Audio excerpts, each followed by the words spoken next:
Hey guys, and welcome to episode 8 of the Derby Career. And start of this episode, Johnny Russell is the top goal scorer, which is absolutely fantastic for saying he didn't really play that much before the January window. And of course, Thomas Ince is in third, who's been injured for ages. So we are currently 3 points in the lead at the top of the table, so hopefully we can keep that lead. We've got a big game against Chelsea in the Capital One Cup or the FA Cup. I'm not too sure which one it is, but nevertheless, first game is going to be against Middlesbrough. It's going to be quite a tough game, of course, as in real life, Middlesbrough are second in the league and Derby are first, so quite a nice one to start off this episode. We're going to be playing the 4-3-1-2 with the diamond, of course, in the midfield.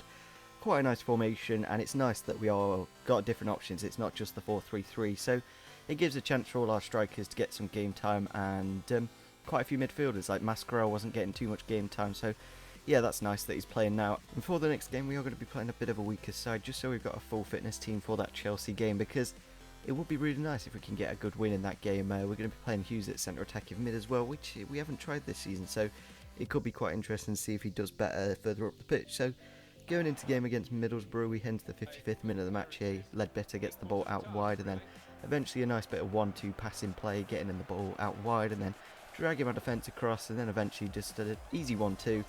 I'm not too sure who that was. I think it was Lukepingu, just a little bit too weak, or Zelalem or something, a little too weak, and yeah, just let him get that goal. And then we get a penalty here in the 59th minute of the match, and there is actually a red card for Jonathan Woodgate, so that's actually quite nice with like 30 minutes left of the game.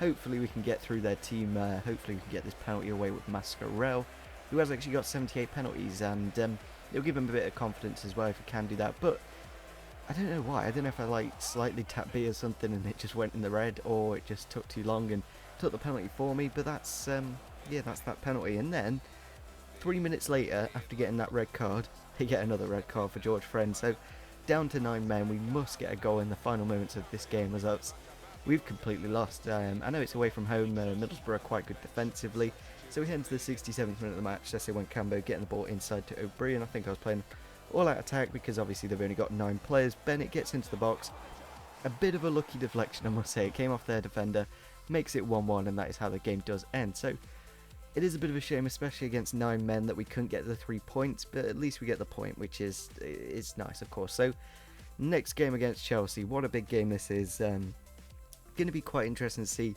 how we can do in the Premier League. Of course, we'll make like 3 or 4 signings when we do go up, but maybe those signings are out injured, so we've pretty much got the same team that we will have in the Prem. So yeah, just heading into the game here, just making it clear, because I don't want a rainy day. I want the best chance possible, and for some reason, I don't know why, but that like point thing, when you're in like the pre-game lobby thing, it was in the game, so that was kind of frustrating. And in the 22nd minute of the match here, nice through ball for Hazard, finesses it around the keeper, makes it 1-0. So simple, massive gap in the middle of the defence, and they just put a through ball through and make it 1-0. So that's one thing that we definitely need to work on, is through balls straight down the middle of the defence, because if we continue that in the Premier League, we'll just get relegated. It's as simple as that.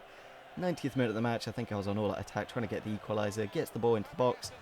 Fabregas beats like Howdett in the air, like 6'4" Howdett, but no, Fabregas will win the header, of course. He's a very good, well-known heading player, but nevertheless, that is how the game does end. A bit of a shame we couldn't beat Chelsea. That'd be quite a nice giant killing in the FA Cup, and we'd only be 3 rounds away from the final. But nevertheless, concentrating on the league now, straight to the end now, so that's really good. So yeah, next game is against Brighton Hove Albion. We had a bit of a break, so our team is back up to full fitness, but I think I'll be trying out a few different players if I can. If I've got the option, I'll mainly do that. So yeah, I think we put in Bryson in the midfield just for a bit more pace. So heading into the 45th minute of the match here, Christie on the right hand side, of course, gets the ball into Bryson.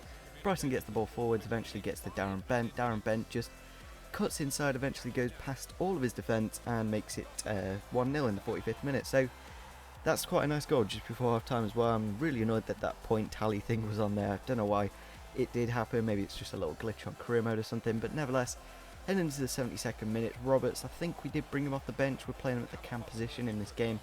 Goes into the box, eventually gets into a dangerous area, hits it at the keeper, but luckily George Thorne is there to put it into the back of the net to make it 2-0. So quite a nice goal, and it is nice that Thorne's getting the occasional goal every now and then, as he does do that in real life when he does play consistently. So heading into the 83rd minute of the match, we do unfortunately concede a bit of a goal here.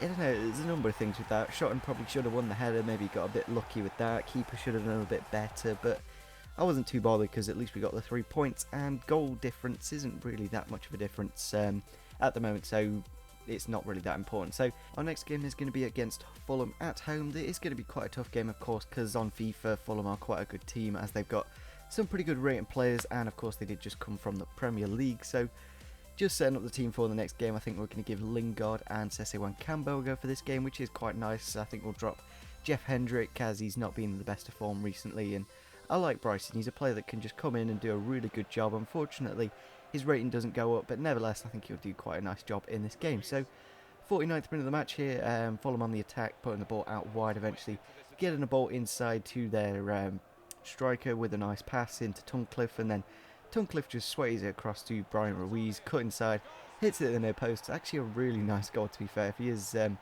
30 years old now, he did quite well at the World Cup, and that is how the game does end. So, yeah, it's a bit of a shame because I think that does actually knock us off top of the table. We are 2 points now off Norwich. They're absolutely unstoppable. It's like the Real Madrid in the Atletico Madrid career mode.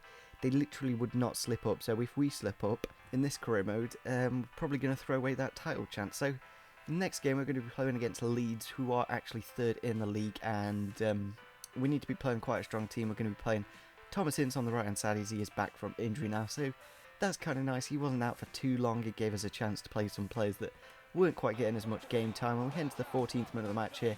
A nice clearance from Shot and gets the ball up to Ings. Ings with a nice chip through ball for Thomas Ince, and then he straight away on the ball does a nice bit of skill, gets through the defence, and then just walks it past one, walks it past two with a nice bit of Ronaldo chop, and it's like he's never gone. He's just come back into the team straight away, got that goal, and that is how the game does end. So really vital in this game, got that goal in the 16th minute, just really shut off Leeds for the rest of the game, and we got that 1-0 win, so that's absolutely fantastic. Of course, we need to be getting these wins if we are going to get the title, of course, as Norwich are just insanely good on this career mode. So next game against Cardiff, unfortunately our players are quite low on fitness, but I think we'll still do a decent job against Cardiff. I can't quite remember if it was the last time we played Cardiff. I'm sure we lost like 4-0, and that was actually the biggest loss so far in this career mode, so it'd be nice if we can do a bit better at home. And we head into the 56th minute of the match here.